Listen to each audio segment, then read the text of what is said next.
Ain't that true? Yeah. We, yeah. Well, you ready to sing, Keandre? You ready? You got the song? Okay, 459. Yeah, Glory Land Way.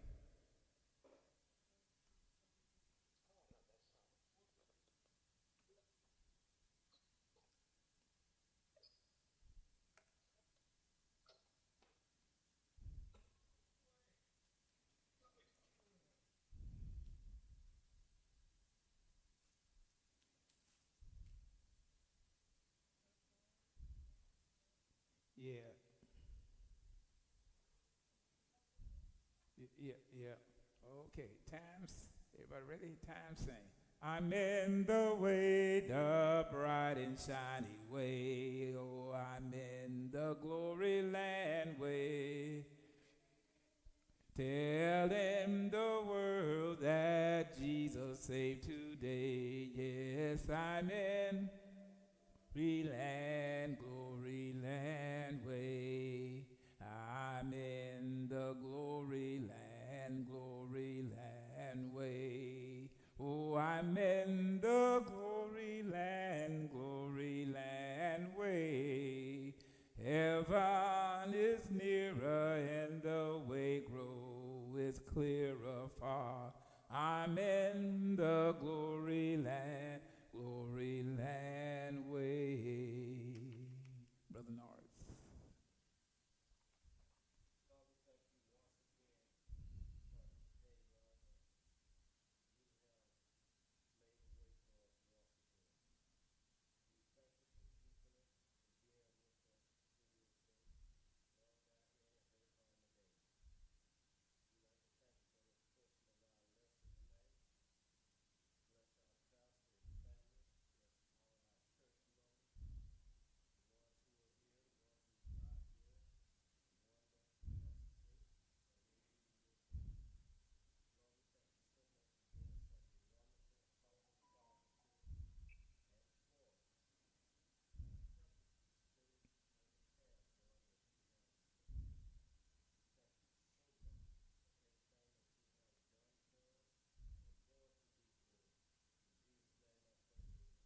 Amen. Hey, Antoine, there's a lesson plan back there. Benita can give you one. We're looking at the church and spiritual gifts, miracles, and spiritual gifts. Who had them and why? What yours look like? 'Cause I redid them last week. Yeah.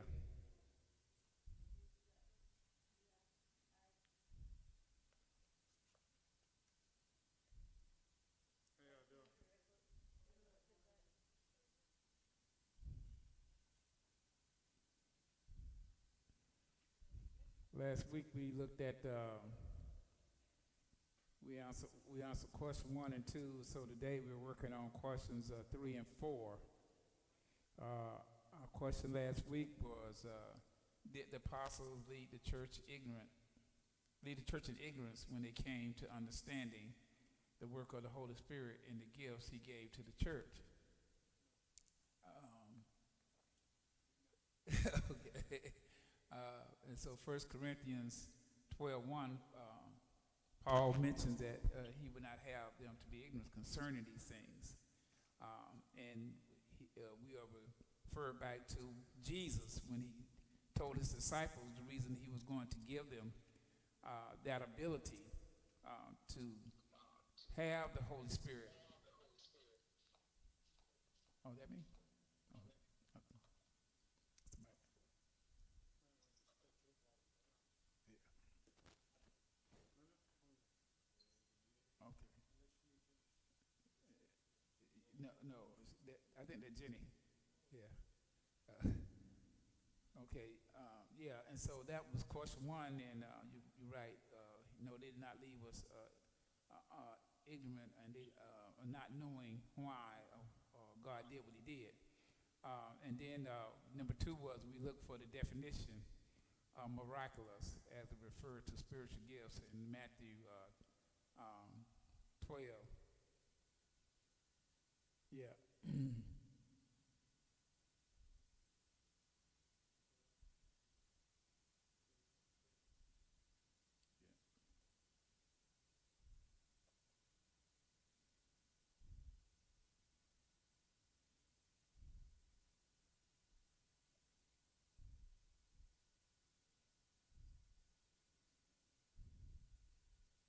got it? Okay.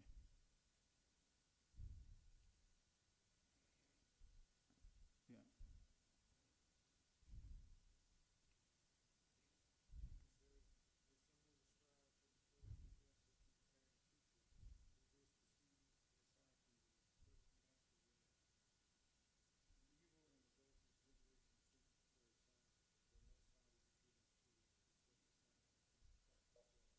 So in so in this text we can see is somebody your phone muted? Somebody need to mute their phone.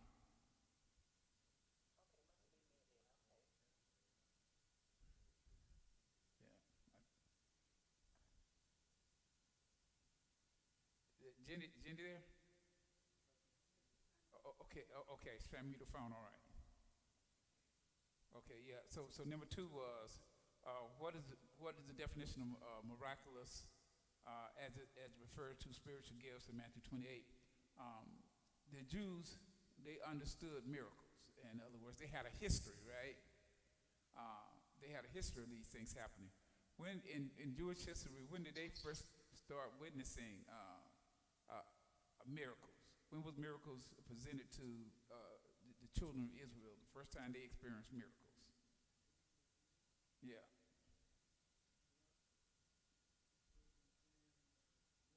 yeah. When Moses came from Mount Seir back to Egypt, that's the first time they experienced miracles. When Moses went before Pharaoh, and Pharaoh's musician challenged God as to miracles, and Moses' miracles outperformed their miracles. They took a vessel of water out of the Nile and turned it to blood. Moses stuck his staff in the water and turned the whole river to blood. they, uh, Moses threw his rod down and it became one snake. They threw their rod down. They had two snakes. Moses' snake ate up their snakes. Remember that? And so Israel was witnessing that. And when even down to when the death angel came, they they were spared death because God told them to put blood over the doorposts, and the death angel would pass by them. And so they witnessed all of this. But even in witnessing all of that, they weren't fully convinced until they was being released from Egypt.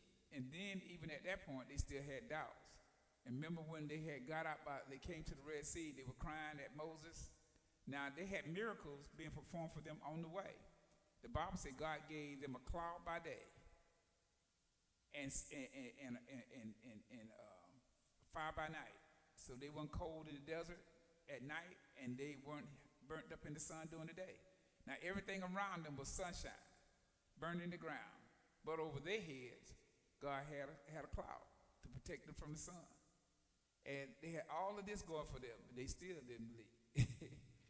And then, when they got to the Red Sea, now if that's not a miracle, when Moses told them they saw the Egyptians coming, Moses said, the Egyptians you see today, what did Moses tell them? You say they'll see them again. Oh, just so that they will see them no more. And Moses, God told Moses, say, what's that in your hand? And lifted at that rod, and God caused the sea to part, a wind to come, and drop the ground. Just the Antoine. Oh, you were going to say something? Yeah. So we know that they have a history of miracles and understanding what miracles were. And the prophets came and did miracles. So when Jesus came, they told Jesus, validate yourself. We want to see a miracle. That's what they're saying here in Matthew 12. When they say certain of the scribes and the Pharisees answer saying, Master, we will see a sign from thee. If you are who you say you are, give us a miracle. Show us a sign that you are who you say you are. So they were accustomed to, if a person came and they were speaking on God's behalf, God would equip them to validate what they were saying. If they were saying someone else's behalf, is that right?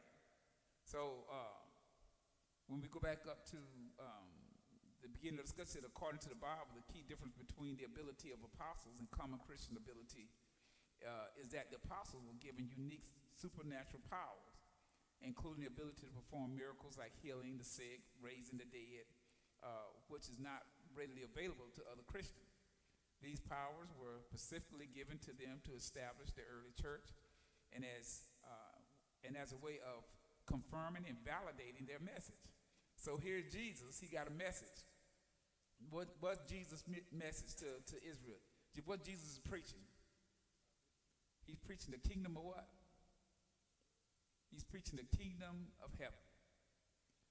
He went forth after he was baptized in the Jordan River by John. He went forth preaching the kingdom of heaven as at hand. So he had a message, and people said, well, you know, if you're a messenger from God, and see, in those days, if you was a messenger from God, because like Brother Falk said, they didn't have the written word.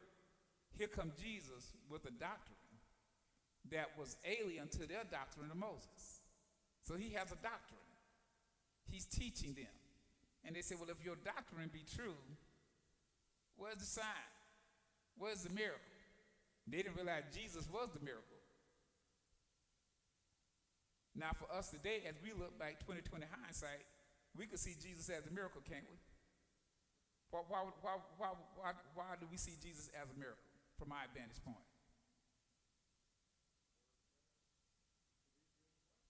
Yeah, we see Jesus as a miracle because the way he was conceived. He wasn't conceived by man, was he? How was Jesus conceived? By the Spirit. And it was conceived into what? A woman that knew a man?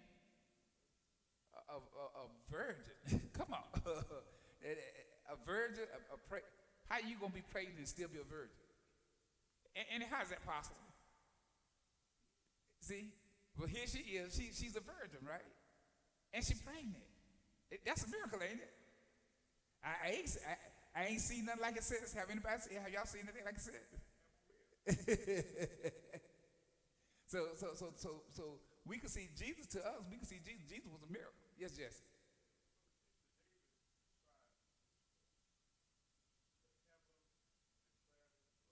Mm-hmm.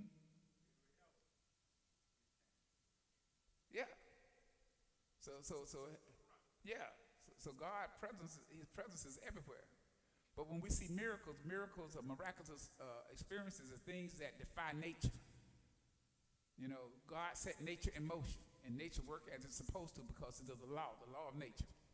But here comes this young woman who is carrying a child that defies the laws of nature. Isn't that amazing? So if you had to explain that to somebody, how could you explain that? A woman having a child that defies the law of nature. The only way you can explain it is as a miracle, right? That's the only way. Other than that, there's no way you can make sense out of it. But that it is a miracle. And then, yes. You gonna say something? No. I was just agreeing with what you were saying. Oh, okay. Yeah. So we see that, you know, right. So the Jews, they knew. So the Jews asked the question to Jesus, you know, we want a sign. And so Jesus tell them, he said, there's a sign coming. What was the sign that Jesus was referring to? History had already given them an image. They had already, in their history, already had an image of a story of Jonah, right? And what was the story about Jonah? He got swallowed up. And what happened to him? Mm-hmm. How long was he in that fish? 3 days. Mm-hmm. And so Jesus said, he used that as an analogy to himself. As Jonah was in the belly of the whale, Jonah was in hell for 3 days. Can you imagine being in the stomach of a creature, being digested for 3 days? You know, in darkness and absolute. You know, I would be traumatized ever since. There ain't no way you could fix me mentally after that, Norris. I love to eat fish. Yeah, yeah, yeah. Yeah. hmm And so Jesus says, okay, y'all gonna get a sign. Like Nara said, there's a miracle already in motion. That miracle was to confirm what God was doing. God had already told them in Isaiah that a virgin would conceive a child, and the government would be upon his shoulder. They knew the prophecy. The prophecy, they were not strangers. 'Cause remember what the people here, these are scribes, right? Verse 20, verse 38. Who are these people talking to Jesus? Who are the people talking to Jesus? Verse 38. And who else? See, certain of the scribes and Pharisees. What's a scribe?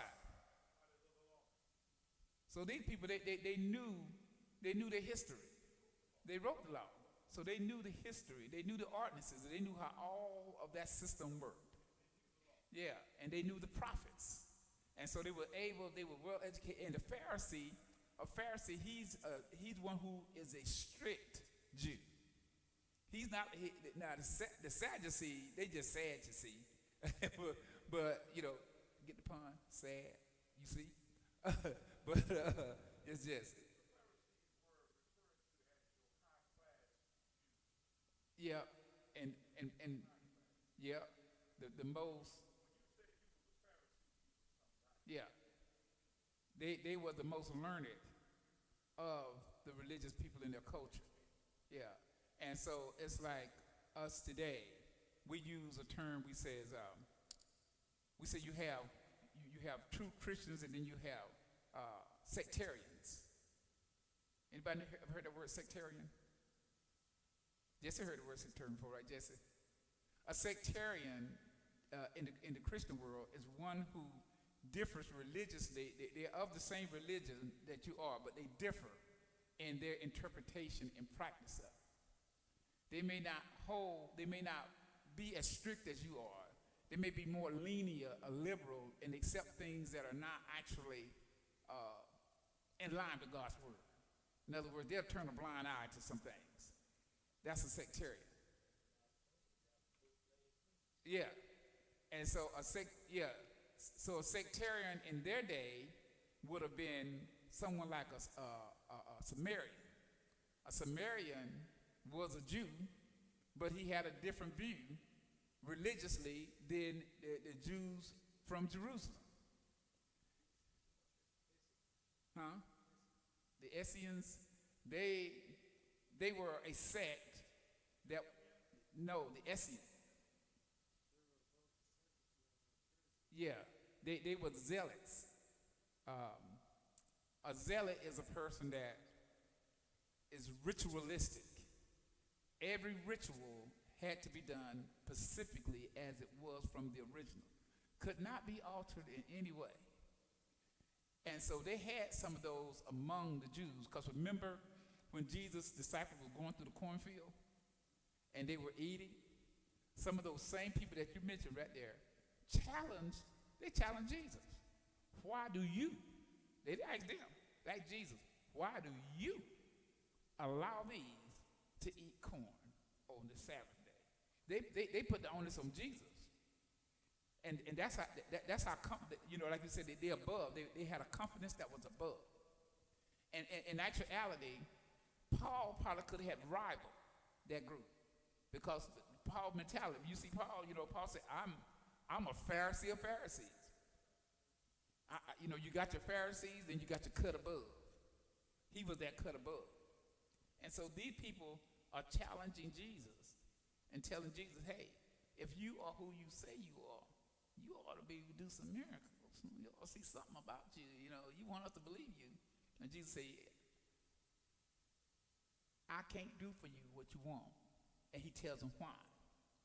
Why did he tell them he can't do what they want? What was wrong with them? Yep. He said, you are an evil and adulterous generation. Now, wasn't that an insult?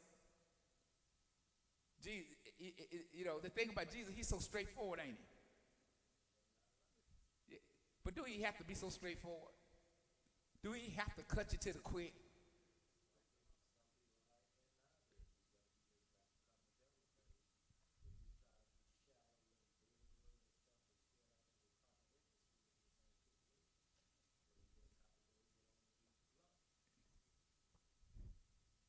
So that's okay then. So Jesus was just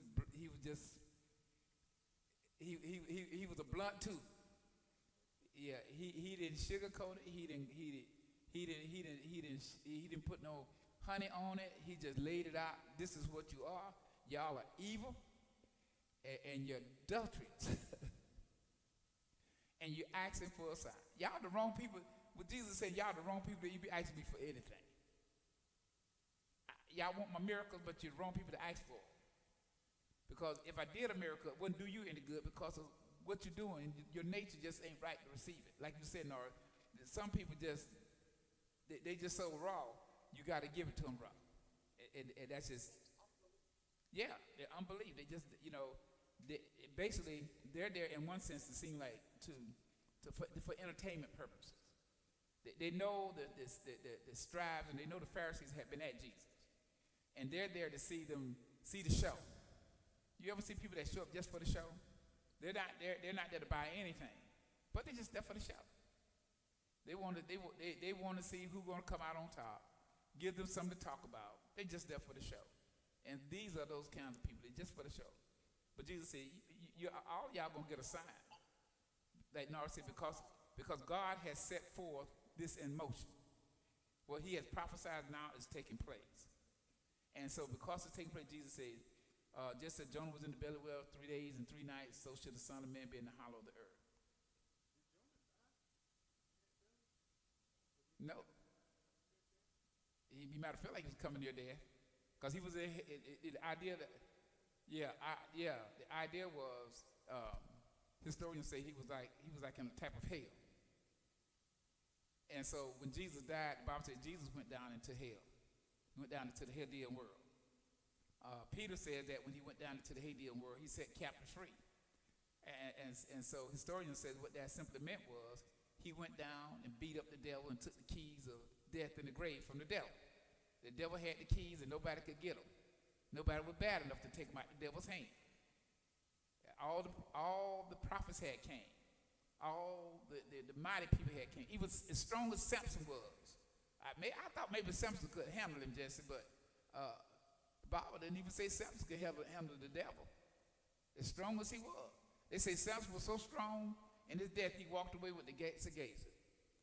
Anybody ever see a mighty fortress with mighty gates up? Gates that weighed hundreds and hundreds of pounds? That's what it was like in Palestine when they had Samson fastened to the gates and the pillars. And God gave him enough power to lift the pillars, lift the gate off the pillars, and the pillars came down. And they said more people died in Samson's death than he killed while he was alive. I said, boy, can you imagine the mayhem of all them people being slaughtered in that mighty temple they were in? I said, the things that God could do. Now, that's a miracle. That's just totally unnatural for a man to have that kind of strength. But he had it. But even all the strength he had, he couldn't do what Jesus did. Jesus truly had it. And so the Bible tells us that Jesus had a spirit that was different, that was purely, simply pure, totally pure, brother. And so then the other question comes, can you find the miracles they saw in these verses? And there was miracles that was visible in Mark 16, 17 through 20. There was when they saw these things here, it would reveal that they had a special ability, a supernatural ability to do the thing that Jesus described that they was going to do. So what were some of those things that Jesus described that these apostles was going to be able to do? In Mark chapter 16, verses 17 to 20, there were some abilities that these apostles was going to be able to do.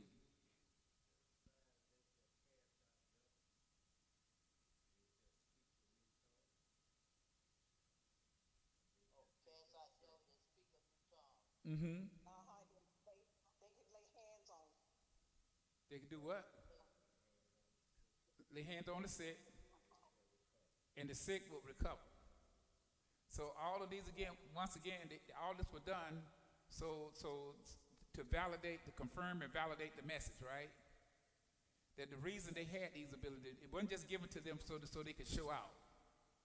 It was given to them so that when they spoke the message, like Jesus, when he spoke the message, he had to have an ability to validate that he was the person that was sent with that message. Did God really send you with this message? If God really sent you with this message, then you ought to have something to validate that you came from God.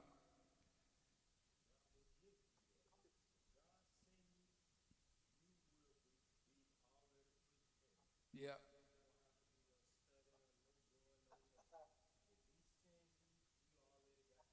Yeah.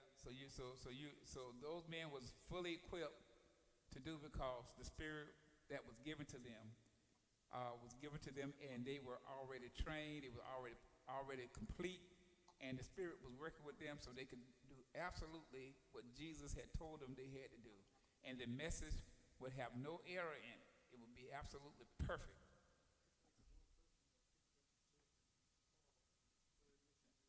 Yeah.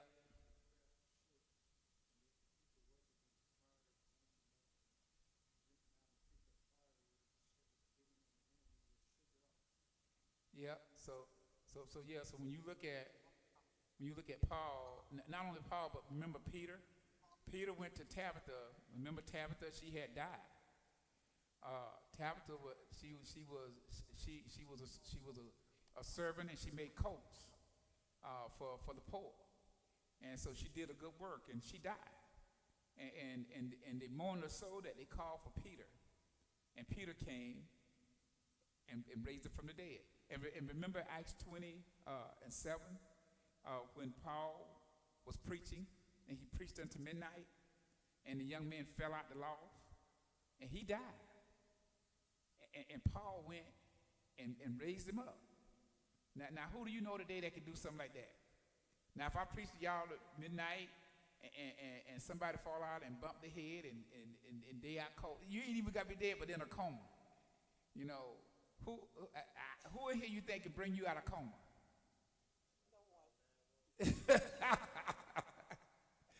Darcy, he gonna even try. Darcy, he gonna even try. He gonna call 911. I don't blame you, Darcy. That's the best thing we can do.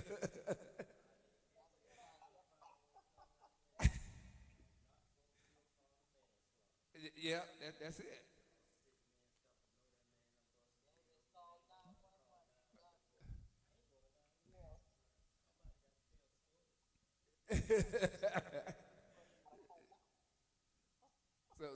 So we know what they could do. They had these supernatural abilities, and they were described in Mark 16, 17 through 20. And in the lesson plan, it says, how many disciples was the Gospel of Mark referring to? Uh, when based on, yeah, in Mark 16, 14, how many disciples? Were they talking to all disciples that followed Jesus? Was they even talking to the 120 that was in the upper room? That's right, we're talking to the 11.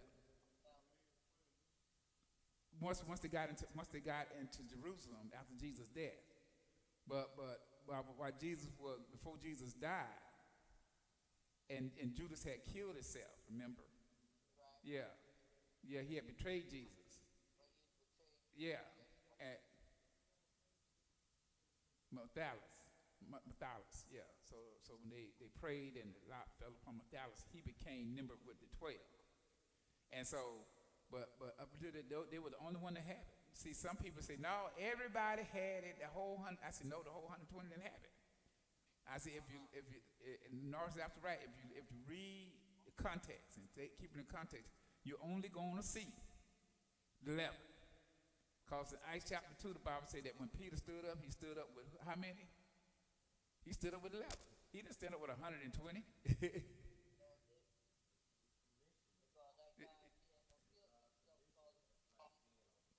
Yeah. Nora said because God had commissioned him. Yes.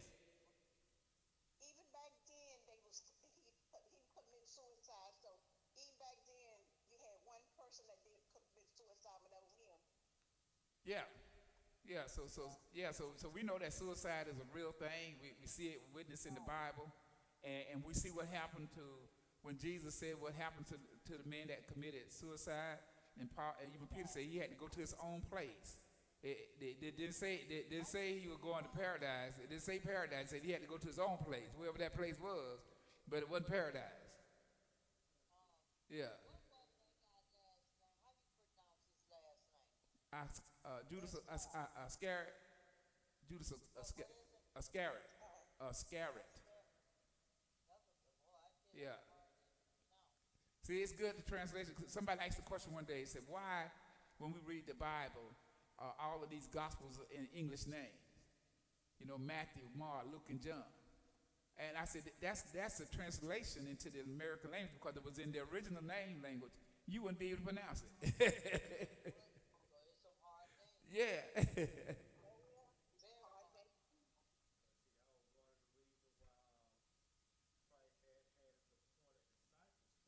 Yeah. Right.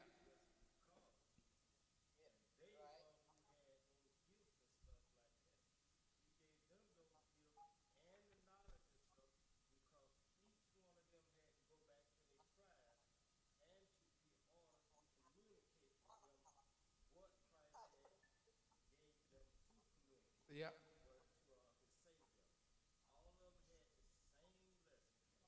Yeah.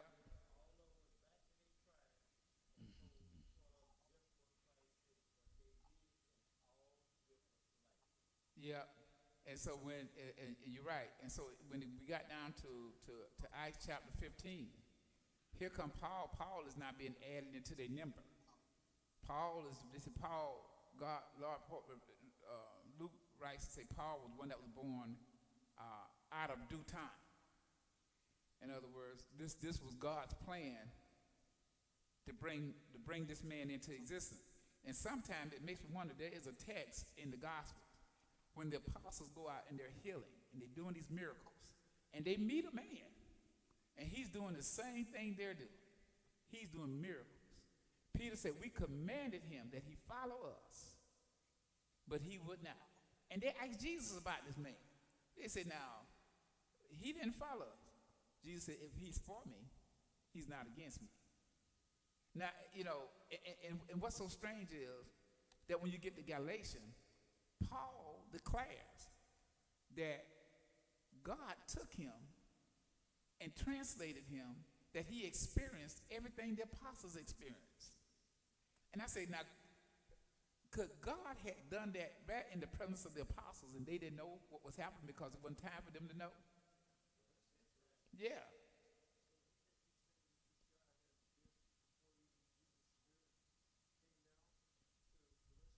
Because he was born out of due time. Yeah, and I say, you know, there's some powerful things happening in the text. You see it, but it's like, okay, I can't wait to get to heaven. And that's God. Now, how did you do that there? How did you bring this man here? You knew this was going to happen. You knew the church was going to come into existence. You knew the apostles was going to be there working in the early church. How did you know that you was going to have this man working on behalf of the Gentiles? Because he saw that the 12 that he chose, they were to the house of Israel. There was nobody for us. But God had already planned for us. Because in John, Jesse, wake up. I need a Bible student. In John, get your phone. In John, the Bible, I think it's around John 17, it says, "Other sheep I have, which are not of this fold, them must I bring also, and they should be one fold and one Lord." The Jews just saw themselves. Jesus told them, "There are other sheep. Y'all are my sheep, but other sheep I have. They're not of this fold. They're not of the 12. They're not of the 12 tribes."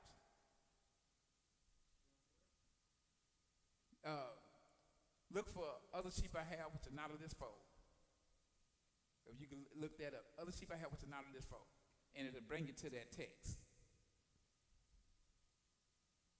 What'd you say, baby? You got it? Oh, you messed with the thing, baby. So other sheep I have which is not of this. Okay, yeah. Go there and get that for me.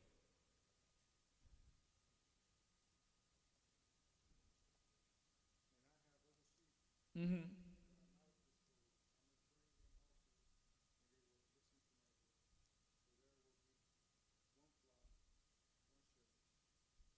See, other sheep I have. He's telling them, but they can't appreciate it. Remember, Jesus said, "There's many things I need to tell you, but you can't bear it now." These were some of the things that Jesus was telling them, but they couldn't make sense of it. They could, because they didn't have the ability to see the end from the beginning. Jesus had the ability to see the end from the beginning, and so he's telling them. He said, when it starts shaping up, you're gonna see everybody coming into fellowship. And Peter was struggling with, yes. I have a question. Okay. Would that mean he had disciples before the one that he had when he set up the sheep? No. He was talking about. He was talking about the future. He was saying there's other. He said he already had them. They was his sheep. He already had followers. He already had them. Yeah. He already had them. The house of Israel. He had the house of Israel. That's where he was sent to the lost sheep of the house of Israel. They were the sheep, but there was another set of sheep, the Gentiles, and they was mentioned in prophecy that the Gentiles would turn to him. But the Jews, they saw that, but they didn't make no sense to them. What you mean? They thought when the Gentiles came that the Gentiles would be like what they had. They had a system where if you was a Gentile and you followed them, they made you a proselyte. You was a proselyte under the Mosaic law. And they thought that's what this was. There was going to be like an apostolate system in place.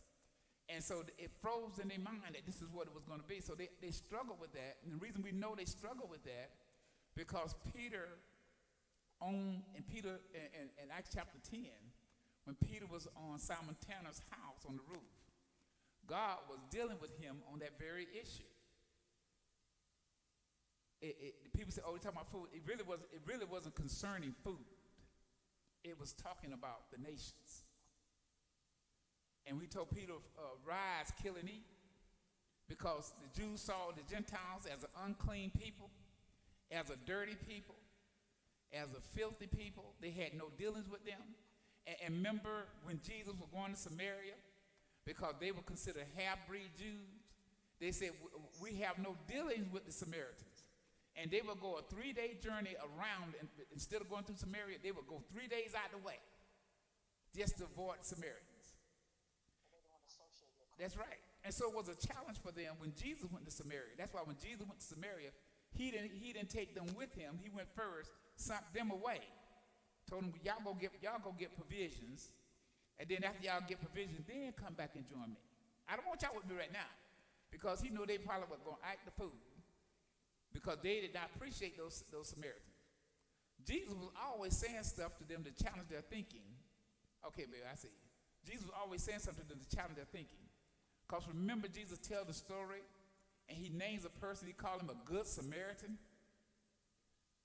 How could there ever be such a thing as a good Samaritan when a Samaritan is a half-breed, dirty person and they don't have no dealing with him?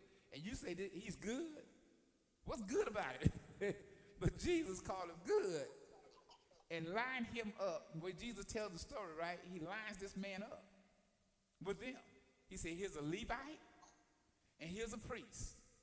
Here's the people that know the law, know what they're supposed to be doing. And here's your Jewish brother been wounded by thieves laying on the ground.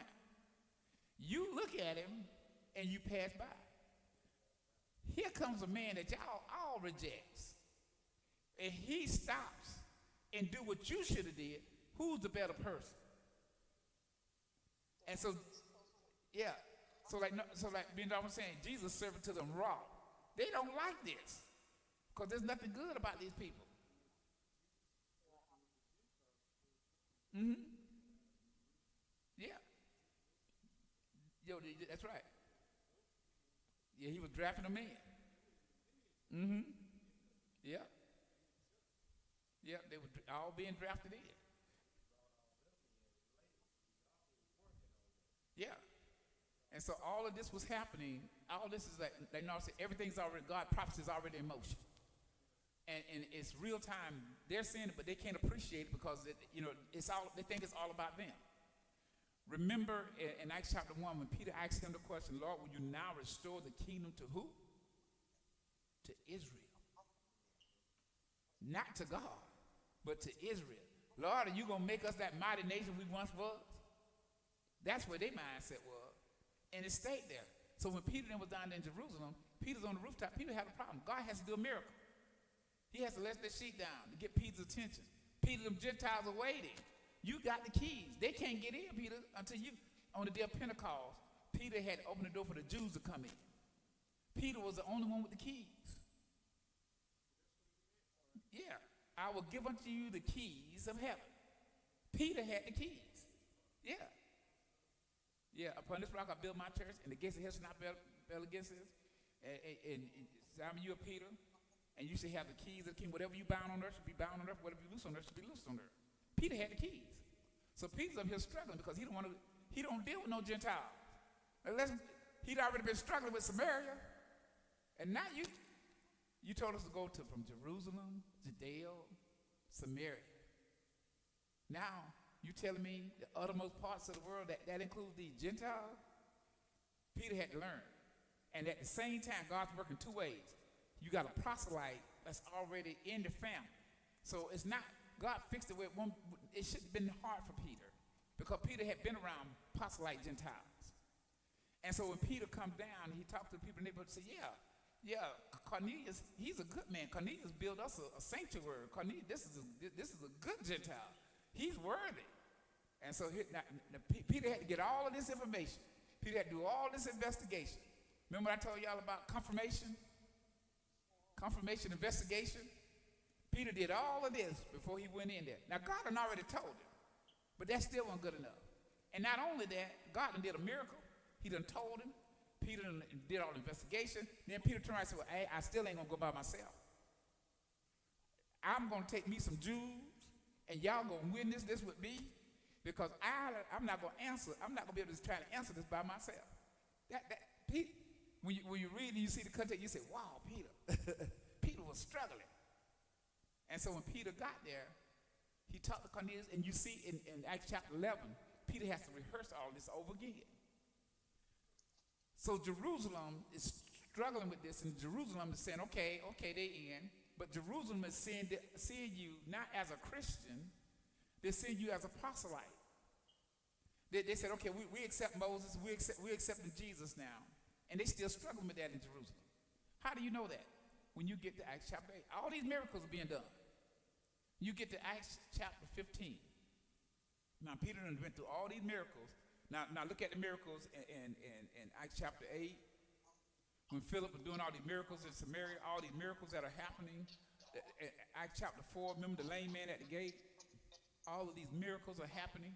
But even among the miracles that was happening, one true fact sticks out. You know what that true fact is? Miracles was not being performed for faith. Miracles not being performed. Yeah, the miracles that was being performed was what Jesus said, that you might believe. Not that you have faith, but believe that I am who I say I am. Faith will come, but first you got to believe. And that's why Hebrews 11:6 says, you can't please him until you can't please him until you believe. If you don't believe him, you can't please him. If you do not believe God, there's nothing you can do to please him. So they had to believe. That's the whole purpose, to get them to believe that Jesus is who he said he was. And then faith will come after that. And after the miracle age ends, then the age of faith comes in. We're no longer dealing with miracles. We're dealing with faith. Because see, faith, miracles and faith is running tandem together, and then they split. Once the word is complete, once the word of the work is complete, now God says, you're saved by faith. Faith is it. You're not following me for miracles and all this stuff, so somebody come and tell you miracles, you can forget it. My wife told me to quit and shut up, but we have a good study. Yeah. So next week when we look at it, we're going to continue in the miracles, and we talking about the miracle working abilities. Um, what's on the next page here? Yeah, 6 and 7 was the miracles. Was the miracle abilities that, well, that's what it's supposed to be. Miracles are the abilities that the Lord gave the apostles available to other Christians without the apostles' direct assistance. And then number 7 is according to Acts 2:14, before Peter stood up to speak, what two things happened? Or you can say what two miracles happened that could be described as miraculous events in Acts chapter 2. There's two events that take place there that absolutely described as miraculous. And we'll talk about those next week. We'll get into that. We already know the answer to those. Not next week, but beginning of the year. Beginning of the year. Yeah, next week is Christmas Day, and y'all gonna be eating the Christmas bird, and somebody gonna make some dressing. I know. Do we eat dressing on Christmas Day? Nothing like that. What you gonna eat on Christmas Day? Seafood. Seafood.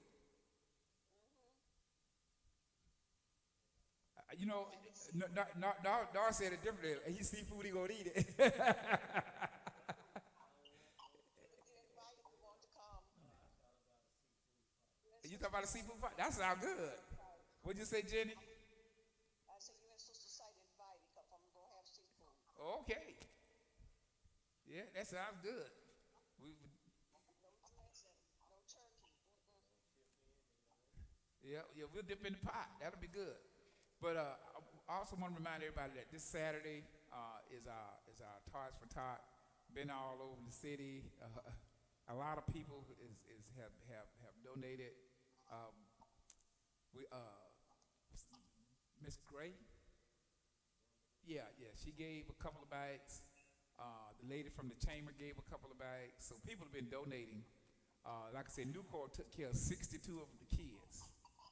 And I said, wow, that blew me away. They gave tablets, TVs, cell phones to the kids that wanted them. Whoa. It's from 10 to 2. At 1? Well, if you can come out early, yeah. Well, 9, because they say the park won't open till 9. You can't. I talked to the lady up there on the second floor. She said 9 o'clock. Yeah, I think you told us that too, didn't you, Norris? 9 o'clock. Yeah, so you can't be there at 7, 8 o'clock. 9 o'clock. So yeah. Yeah, it can't open up. Yeah. So yeah, they can set up. So we get it set up and get things parsed out, then we're good to go.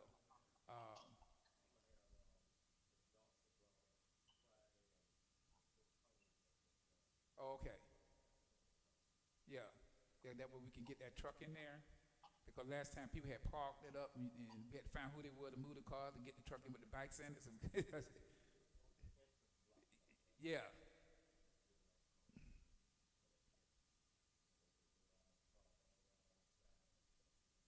Yeah, and Glenn's got the big grill to do the hamburgers and the hot dogs. Them some good sized hot dogs you got, brother Glenn. Them man. Then I looked deeper and then I saw the little hot dogs. I said little hot dog for a little kid, but they got the big they got grown up hot dogs in there too. I said okay, the big ones for the grown ups, workers. Okay, and then all the burgers they got these big old quarter-pound burgers. Yeah. I said, boy, they can eat all right. They'll be all right. So just come on out and enjoy the day. And they say the day supposed to be a pretty good day. They said it's supposed to be like 68, 70 degrees. Yeah, I said the weather gonna be good. I said